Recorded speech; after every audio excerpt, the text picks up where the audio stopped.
Hi viewers, welcome to our channel. ప్రస్తుతం మనతో పాటు భరద్వాజ్ గారు సీనియర్ జర్నలిస్ట్ ఉన్నారు. వారితో ఒకసారి మాట్లాడదాం. నమస్కారం సార్. నమస్తే అండి. సార్, రజనీకాంత్ గారు జైలర్ సినిమా ఎంత బ్లాక్ బస్టర్ హిట్ అయిందో మనందరికీ తెలిసిందే. సో ఇప్పుడు ఆ సినిమాకి నెల్సన్ గారు పార్ట్ 2 కూడా అప్పట్లో అనౌన్స్ చేశారు. నిన్న దాని టీజర్ రిలీజ్ చేశారు సార్. మరి జైలర్ టీజర్ అద్భుతంగా అయితే అనిపించింది. అంటే రజనీకాంత్ గారు స్వాగ్ జైలర్ మూవీలో ఏ విధంగా ఉందో అదే విధంగా కూడా ఉండడం మనం చూస్తున్నాం.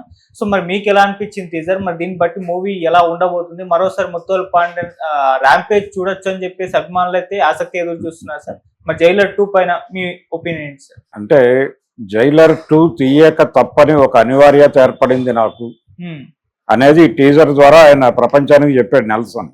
ఓకే, ఈ సినిమా అంటే వేరే ఏ సినిమా ప్లాన్ చేద్దామని ఆలోచిస్తూ ఉండగా జైలర్ 2 తీయక తప్పదు, నువ్వు ఇమ్మీడియట్ గా నీ ఇమ్మీడియట్ ప్రాజెక్ట్ జైలర్ 2 అయి ఉండాలి అని నేరుగా జైలరే వచ్చి వార్నింగ్ ఇస్తాడు.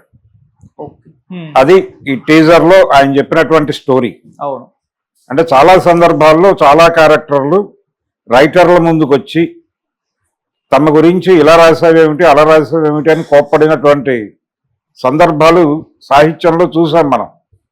గతంలో కథలోని పాత్ర వచ్చి రచయితతో విభేదించటం, ఇలా రాసేవేమిటి నా గురించి అని. దీన్ని ఒక సినిమాలో అడాప్ట్ చేసుకున్నాడు సత్యానంద్ గారు. ఒక రాఘవేంద్రరావు గారి సినిమాలో అడాప్ట్ చేశాడు. క్రాంతి కుమార్ ప్రొడక్షన్ లో వచ్చిన సినిమా అడాప్ట్ చేసి అందులో అల్లు రామలింగయ్య గారు రైటర్. ఆయన రాసిన పాత్రలు సడన్ గా ఆయన దగ్గరికి వచ్చి దెబ్బలాడుతూ ఉంటాయి. ఏంటి నీ ఇష్టం వచ్చినట్టు రాస్తున్నావు, మాకు వ్యక్తిత్వం ఉండదా? అలా ఈ పాత్రలు డిమాండ్ చేస్తాయి ఒక్కొక్కసారి రైటర్ని. అంటే రైటర్ బుర్రలో ఉండిపోయి ఎట్టి పరిస్థితుల్లోనూ దీన్ని తీసి తీరాలి అనేటువంటి ఒక తాపత్రయం, దీన్ని అనివార్యంగా మార్చేటువంటి ప్రయత్నం. అట్లా జైలర్కి నేను హుక్ అయి ఉన్నాను ఇంకా. సో జైలర్ 2 తీయటం తప్ప నాకు ఇంకో లక్ష్యం లేదు అని చెప్పి రజనీ అభిమానుల్ని మాత్రమే కాకుండా జైలర్ సినిమాని చూసి అడ్మైర్ అయినటువంటి ఆడియన్స్ మొత్తాన్ని ప్రిపేర్ చేశాడు పార్ట్ 2కి. సన్నాహక సమావేశాలు అంటారు మామూలుగా. అలాంటి ఒక ప్రిపరేటివ్ టీజర్ చేశాడు తను. జనరల్గా ఏదో 2 వస్తోంది అని చెప్పడం కాదు.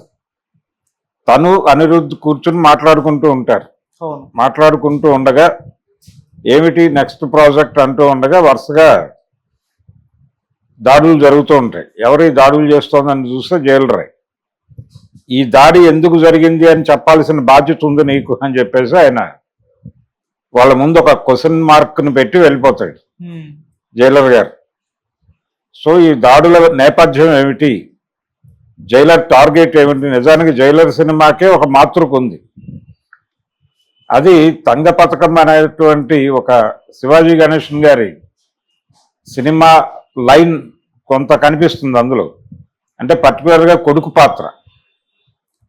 పాత్ర అంటే మనకి పాజిటివ్గా మొదలై నెమ్మదిగా ఆ క్యారెక్టర్ నెగిటివ్గా మారి ఆ క్యారెక్టర్ని కూడా ఎలిమినేట్ చేసే లెవెల్కి ఈ క్యారెక్టర్ని హైప్ చేసి అలా జైలర్ క్యారెక్టర్ని ఆడియన్స్కి దగ్గర చేశాడు ఆయన. అది అయిపోయింది ఆ ప్రోగ్రామ్. నెక్స్ట్ మిషన్ ఏమిటి అనేది ఒక క్యూరియాసిటీ. ఈ జైలర్ రకరకాలుగా చాలా వ్యాపారాలని ఇబ్బంది పెడతాడు. తన కొడుకుని వీళ్ళు ఎలా వల్లో వేసుకున్నారు, దీని మూలాలు ఏమిటి అని వెతికి ఆ మూలాలని చంపేసి, అంటే మనవడు ఉంటాడు అక్కడ. ఈ మనవడు పెరగాల్సినటువంటి సమాజం ఎలా ఉండాలి అని జైలర్ గారు అనుకుంటున్నాడు. అలాంటి ఎన్విరాన్మెంట్ క్రియేట్ చేయడం కోసం ఆయన మళ్ళీ యుద్ధం ప్రకటిస్తాడు సమాజం మీద. ఇది లైన్ కావచ్చు. ఇలాంటి లైన్తో నేను సినిమా తీయబోతున్నాను అనేది ఈ టీజర్ ద్వారా ఆయన ఎస్టాబ్లిష్ చేసి ప్రపంచానికి చెప్పాడు. సో ఇది ఈ జైలర్ 2 కథ. జైలర్ 2 స్టోరీ మాక్సిమం ఇదే అవుతుంది. దీనిలో అదే లెవెల్ వైలెన్స్ వ్యవహారాలు అన్నీ ఉంటాయి. రమ్యకృష్ణ గారు రిపీట్ అవుతారు. అలాగే ఇతర పాత్రలు కూడా ఉంటాయి గతంలో లాగానే. అంటే చాలా అదేదో లో ప్రొఫైల్లో చాలా ఎంటర్టైనింగ్గా అలా మొదలై సినిమా నెమ్మదిగా చాలా క్యూరియస్గా మారుతుంది. దీనిలో వ్యవస్థల మీద దాడి కార్యక్రమం కూడా ఉండొచ్చు, పోలీసు విభాగాల మీద, పోలీస్ డిపార్ట్మెంట్కి నేర సామ్రాజ్యానికి మధ్య ఉన్న బంధాల మీద దాని మీద కూడా ఈయన అటాక్ చేసేటువంటి అవకాశం ఉంది. అంటే తన కొడుకు హత్య నేపథ్యంలోనే నడుస్తుంది సినిమా. ఓకే. నడిచి రకరకాల పద్ధతుల్లోకి వెళ్తుంది. ఈయన అంటే నిజానికి అది మంచి ఆఫరే ఆ కొడుకు వాళ్ళకి ఇచ్చింది. సో అలాంటి ఒక కీలకమైన భాగస్వామిని చంపేసినటువంటి జైలర్ ఉండటం వాళ్ళకి ఇబ్బందే కాబట్టి వాళ్ళు కూడా కాన్షియస్గా ఇతని మీద దాడులు చేయొచ్చు. ఈయన వాటిని ఎదుర్కొంటూ సమాజాన్ని ఎలా అంటే సమాజాన్ని శాంతియుత సమాజంగా మార్చడం కోసం ఎంత వైలెన్స్ చేశాడు అనేది చూడాలి. ప్రతి సినిమాకి చివరిలో కంక్లూజన్ ఒకటే, శాంతియుత సమాజం కోసం జరిగే హింస. ఈ హింస ఏ మోతాదులో ఉంటుంది అనేది. ఈ సినిమా అంటే జైలర్ సినిమాలో కూడా వైలెన్స్ తక్కువేం లేదు, చాలా విపరీతమైన రేంజ్లో ఉంది. నిజానికి ఈ మధ్య వస్తున్న చాలా సినిమాల్లో వైలెన్స్ మోతాదును మించి ఉంటుంది. అది సందీప్ చూసాం మనం. సందీప్ వంగ సినిమాల్లో వైలెన్స్ ఒక నెక్స్ట్ లెవెల్లో నడుపుతాడు ఆయన. అంటే ఇప్పటి వరకు వచ్చిన వైలెంట్ సీన్లకి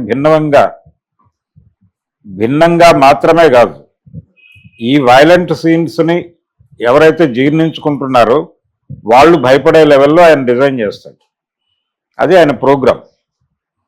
అట్లా ఈ పాన్ ఇండియా సినిమాలు పెద్ద మార్కెట్ని టార్గెట్ చేస్తున్న సినిమాల్లో వైలెన్స్ పాత్ర పెరుగుతోంది అనేటువంటి ఒక విమర్శ ఉంది.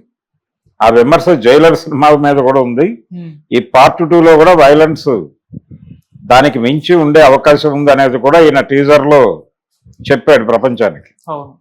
ఆయన రకరకాల ఆయుధాలను విసిరేస్తూ ఉంటాడు అలవోకగా. అలా వాటిని ఆ ఆయుధాలకి బలైపోతూ ఉంటారు. అంటే ఇంతమంది వచ్చి ఈయనకి ఇలా బలైపోతున్నారే అని ఒక రకంగా జాలి కలిగే పద్ధతిలో ఆ సీన్స్ నడుస్తాయి. కాకపోతే అక్కడ ఒక పెద్ద సూపర్ స్టార్ ఎలివేషన్ కాబట్టి అనివార్యంగా ఆడియన్స్ కూడా ప్రిపేర్ అయిపోయి ఉంటారు కాబట్టి దాన్ని గ్రాంటెడ్గా తీసేసుకుని ఇలాంటి సన్నివేశాలు కల్పిస్తారు.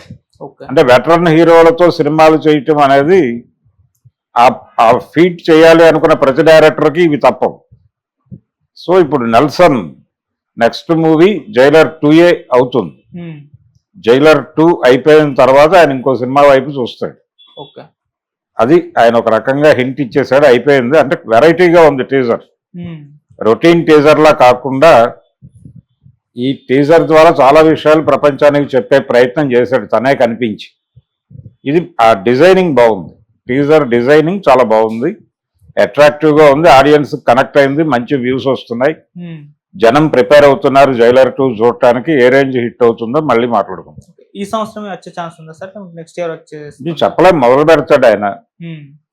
వస్తే ఇయర్ ఎండింగ్కి రావచ్చు, లేకపోతే సంక్రాంతికి పెట్టుకుంటాడు. అంటే ఈ సంక్రాంతికి ఈ పొంగల్కి టీజర్ వేసాడు కాబట్టి వచ్చే పొంగల్కి రిలీజ్ పెట్టుకోవచ్చు. Thank you so much sir. Thank you.